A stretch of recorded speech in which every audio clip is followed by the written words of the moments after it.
urban, edgy, and forward-looking. The Mini Electric is another milestone in our BMW Group electrification strategy. Of course, it is also a milestone for our plant Oxford, the home of Mini. Very early on, the BMW Group recognized the importance of sustainable mobility and was a pioneer with the BMW i3 in 2013. Quite simply, this city embodies, at the BMW Group, our goal is clear. To be the driver. At the BMW Group, our goal is clear.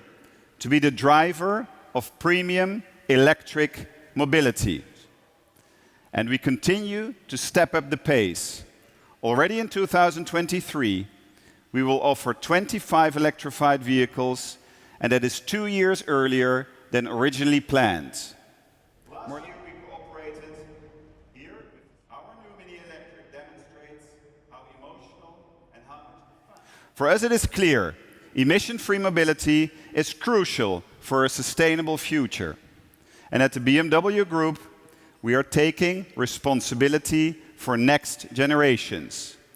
We are investing in future technologies that will help solve significant challenges in society, because we want to be part of the solution. Mini has always been about solutions. Mini was created to provide an answer to the mobility challenges of its time. And once again, it is delivering timely and innovative solutions. The strategy is proving successful. Last year in Europe, we sold more electrified vehicles. All of this shows, at 60 years young, Mini is as innovative and up-to-date as ever, ready to drive into an exciting and emission-free future. And now the moment has arrived. Please welcome the new Mini Electric.